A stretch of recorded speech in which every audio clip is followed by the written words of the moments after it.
Hello guys, welcome to Eden aquatics. So guys, இன்றைக்கி நம்ம வந்து டாப் 10 ஏர் பிரீத்திங் மான்ஸ்டர் ஃபிஷ் தான் பார்க்க போகிறோம். ஸோ அதுவும் பார்ட் 2 கைஸ். இது ஆல்ரெடி நம்ம வந்து பார்ட் 1 அப்லோட் பண்ணியிருக்கோம். ஸோ அதோட லிங்க் நான் டிஸ்கிரிப்ஷனில் கொடுத்துருக்கேன், மறக்காம அதையும் பாருங்கள்.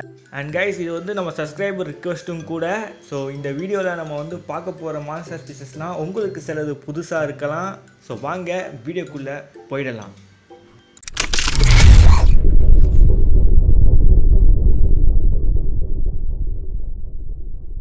முதல்ல இருக்கக்கூடிய மீன் வாலகாட்டு. ஸோ கைஸ், நம்ம சேனலை வந்து ஃபாலோ பண்ணியிருக்கவங்களுக்கு தெரிஞ்சிருக்கும் இந்த வாலகாட்டு மீன்னா என்னன்றது. ஸோ நம்மளோட இந்தியன் மான்ஸ்டர் ஃபிஷ்.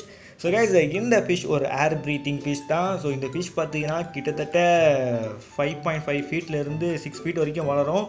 ஸோ இந்த மான்ஸ்டர் ஃபிஷ்லாம் பார்த்தீங்கன்னா இந்தியன் அக்வேரியம் ஹாபியில் இல்லை, ஏன்னா இது வந்து நம்ம வைல்டுலேயே இருக்குது. ஸோ அதனால் பார்த்தீங்கன்னா அக்வேரியத்தில் வச்சுலாம் வளர்க்க மாட்டாங்க.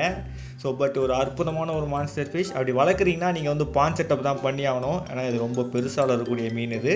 ஸோ வாங்க கைஸ், இனி அடுத்த மீனை பார்க்க போயிடலாம்.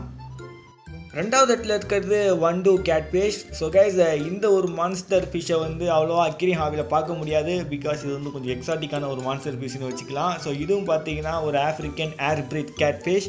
ஸோ கைஸ், இந்த கேட்ஃபிஷ்ஷும் யூஜாக வளரக்கூடிய ஒரு மீன் இது. ஸோ இதுக்கு நீங்கள் டேங்க் செட் பண்ணுறீங்கன்னா மிகப்பெரிய டேங்க் செட் பண்ணி ஆகணும். ஸோ இது ஒரு ஏர் பிரீத்திங் ஃபிஷ் தான். இந்த மீனால் கிட்டத்தட்ட 6 ஃபீட் வரைக்கும் வளர முடியும். ஸோ கைஸ், இந்த மீனுக்கு நீங்கள் பாண்ட் செட்டப் தான் பண்ணி ஆகணும். ஸோ இந்த கேட்ஃபிஷை பற்றி நம்ம ஆல்ரெடி வீடியோ போட்டிருக்கோம். ஸோ நம்ம ஃபாலோவர்ஸ்க்கு தெரிஞ்சிருக்குன்னு நினைக்கிறேன். ஸோ வாங்க கைஸ், இனி அடுத்த மீனை பார்க்க போயிடலாம். மூணாவது இடத்துல பார்க்க போகிறது போஃபின். ஸோ கைஸ், போஃபின் பார்த்தீங்கன்னா ஸ்னேக்கெட் மாதிரியே இருக்கும், பட் ஸ்னேக்கெட் கிடையாது. ஸ்னேக்கெட்டுக்கும் இதுக்கும் டிஃப்ரென்ஸ் இருக்குது. அது வேறு ஸ்பீஷியஸ், இது வேறு ஸ்பீஷியஸ். பட் இந்த போஃபின் கிட்ட பார்த்தீங்கன்னா ஸ்னேக்கெட்டுக்கு இருக்கிற மாதிரியே பிஹேவியர் இருக்கும். ஸோ கைஸ், இதுவும் ஒரு ஏர் பிரீத்திங் ஃபிஷ் தான். இந்த மீனும் நம்ம வந்து எக்ஸாட்டிக் லிஸ்ட்டில் வச்சிடலாம். ஏன்னு பார்த்தீங்கன்னா இந்த மீனை வந்து நான் யாரும் சேல் பண்ணி பார்த்தது கிடையாது. ஸோ அதனால தான். ஸோ வாங்க இனி அடுத்த மீனை பார்க்க போயிடலாம். நம்பர் 4வது இடத்துல இருக்கிறது ரெயின்போ உல்ஃபிஷ்ஷு. ஸோ கைஸ், நம்ம ஆல்ரெடி வந்து பார்ட் 1ல் ஒரு உல்ஃபிஷ்ஷை பார்த்துருப்போம். அது வந்து காமன் உல்ஃபிஷ்ஷுன்னு சொல்லுவாங்க. ஸோ இது பார்த்தீங்கன்னா ரெயின்போ உல்ஃபிஷ்ஷு. அது வந்து சும்மா அப்படியே பிளாக் கலரில் இருக்கும். ஸோ இது பார்த்தீங்கன்னா கொஞ்சம் கலர் இருக்கும். ஸோ டார்சல் ஃபின்னில் பார்த்தீங்கன்னா எல்லோ இல்லாட்டி ரெட் இருக்கும். ஸோ அதே பாடியிலேயும் இருக்கும். ஸோ கைஸ், ஃபின் அண்ட் அந்த எட்ஜிலலாம் இருக்கும். ஸோ வந்து ஒரு கலர்ஃபுல்லான ஒரு மான்ஸ்டர் உல்ஃபிஷ்ஷை தேடுறீங்கன்னா நீங்கள் வந்து இதை சூஸ் பண்ணலாம். ஸோ இதுவும் ஒரு ஏர் பிரீத்திங் ஃபிஷ் தான். ஸோ வாங்க இனி அடுத்த மீனை பார்க்க போயிடலாம். நம்ம 5th பிளேஸில் இருக்கிறது electric eel. So guys, electric eel பார்த்தீங்கனாலும் ஒரு ஏர் பிரீத்திங் ஃபிஷ் தான். பட் ஆனால் இதை வந்து நீங்கள் டேங்கில் வளர்க்குறீங்கன்னா நீங்கள் வந்து எக்ஸ்பீரியன்ஸ் பர்சனாக இருக்கணும், பிகாஸ் இதுலேருந்து வர கரண்ட்னால தான். ஸோ அதுவும் இல்லாமல் எலக்ட்ரிக் ஈல் பார்த்தீங்கன்னா எக்ஸாட்டிக் லிஸ்ட்டில் வச்சிடலாம், ஏன்னா அவ்வளோ சீக்கிரம் நம்மளுக்கு இது வந்து கிடைக்காது. பட் வெளியூரில் இருக்க அக்வேரியம் ஹாபீஸ்லாம் பார்த்தீங்கன்னா இதை வந்து ஃபிஷ் டேங்கில் வச்சு வளர்க்குறாங்க. ஸோ நம்ம ஊரில் எனக்கு தெரிஞ்ச யாரும் இல்லை. உங்களுக்கு யாராவது தெரிஞ்சிருக்காங்கன்னா கமெண்ட் பாக்ஸில் சொல்லிடுங்க. ஸோ வாங்க இது நீ அடுத்த மான்ஸ்டர் ஃபிஷ்ஷை பார்க்க போயிடலாம். நம்பர் 6th பிளேஸில் இருக்கிறது நார்தன் ஸ்னேக்கெட். ஸோ கைஸ், ஆல்ரெடி நம்ம வந்து பார்ட் 1ல் ஸ்னேக்கெட்டை பற்றி சொல்லியிருப்பேன், பட் நார்மலாக ஸ்னேக்கெட்டுன்னு சொல்லிட்டேன். ஸோ நீங்கள் வந்து அதை ஜெயின்ட் ஸ்னேக்கெட் வேணால் நீங்கள் சூஸ் பண்ணி வளர்க்கலாம். ஸோ அதுவும் பார்த்தீங்கன்னா ஒரு ஏர் பிரீத்திங் தான். ஸோ உங்களுக்கு ஜெயின்ட் ஸ்னேக்கெட் கிடைக்கலையா, நீங்கள் வந்து நார்தன் ஸ்னேக்கெட்டை சூஸ் பண்ணுங்கள். ஸோ இதுவும் பார்த்தீங்கன்னா நல்லா பெருசாக வளரக்கூடிய ஒரு ஸ்னேக்கெட் தான். ஸோ நல்ல ஒரு ப்ரெடேட்டர் குணம் உள்ள ஒரு மீன் அது. ஸோ இந்த ஸ்னேக்கெட்ஸ்லாம் பார்த்தீங்கன்னா அக்வேரியம் ஷாப்பில் கிடைக்கிறது கொஞ்சம் கஷ்டம். நீங்கள் வந்து ஏதாவது டீலர்கிட்ட தான் வாங்குற மாதிரி இருக்கும். ஸோ நல்ல ஒரு மான்ஸ்டர் ஃபிஷ். ஸோ வாங்க இனி ஒரு அடுத்த மீனை பார்க்க போயிடலாம். நம்பர் 7வது இடத்துல இருக்கிறது Florida car. So guys, Florida car பார்த்தீங்கன்னா நீங்கள் வந்து டேங்க்குள்ளே வச்சு வளர்த்திடலாம். ஆனால் இந்த மீனால் கிட்டத்தட்ட 4 ஃபீட் வரைக்கும் வளர முடியும். ஸோ கேப்டிவிட்டிலன்னு பார்த்தீங்கனாலே இதை வந்து ஒரு 3.5 ஃபீட் அந்த அளவுக்கு தான் கேப்டிவிட்டியில் வளரும். ஸோ இதை பார்த்தீங்கன்னா நீங்கள் வந்து ஒரு மிகப்பெரிய டேங்க், ஃபிஷ் டேங்க்லேயே ஒரு மான்ஸ்டர் ஃபிஷ் டேங்க்லேயே நீங்கள் வந்து வச்சிடலாம். ஸோ பாண்ட் செட்டப்லாம் தேவையில்லை. ஸோ பாண்ட் செட்டப் நீங்கள் எதாவது பண்ணுற மாதிரி இருந்தால் கூட பண்ணலாம். ஸோ இந்த ஃப்ளோரிடா கார் பார்த்தீங்கன்னா ஒரு ஏர் பிரீத்திங் ஃபிஷ் தான். ஸோ வாங்க இனி நம்ம அடுத்த மான்ஸ்டர் ஃபிஷ்ஷை பார்க்க போயிடலாம். நம்ம 8th பிளேஸில் இருக்கிறது sharp tooth catfish. So guys, இந்த ஆஃப்ரிக்கன் கேட்ஃபிஷ்லாம் பார்த்தீங்கன்னா நம்மளோட இந்தியன் ரிவர்ஸ்லேயே நிறைய இருக்கும், ஏன்னா இது வந்து இங்கே வந்து பல்கி பெருகிருச்சு. ஸோ இது நம்ம ஊர் மீன் கிடையாது.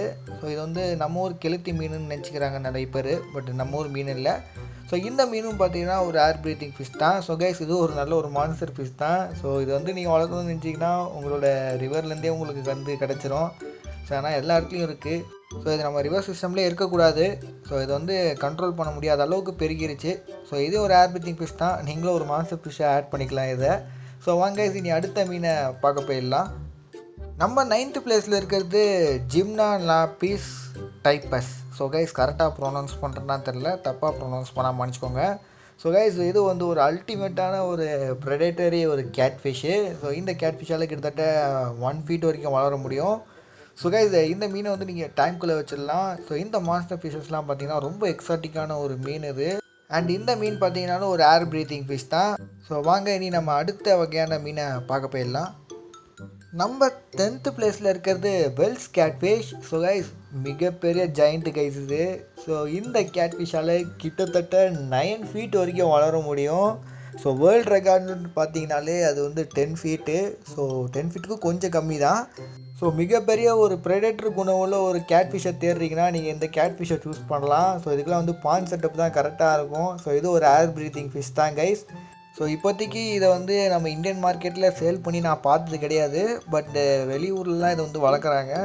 ஸோ ஃப்யூச்சரில் நம்ம இந்தியாவில் இதை வந்து வளர்க்க ஆரம்பிச்சிருவாங்க. ஸோ வளர்க்கும் போது பார்த்து இதெல்லாம் மிக பெருசாக வளர்க்க முடியும். ஸோ ப்ரைஸ் இருக்கிறவங்க மட்டும் சூஸ் பண்ணால் போதும். ஸோ ஓகே கைஸ், இதோட இந்த வீடியோவை எண்டப் பண்ணிக்கிறேன். ஸோ மறக்காமல் நம்ம சேனலுக்கு லைக் சப்ஸ்கிரைப் பண்ணுறேங்க. உங்களுக்கு இதில் எந்த மீனை பிடிச்சிருக்குன்றதையும் கமெண்ட் பாக்ஸில் சொல்லிட்டு போங்க.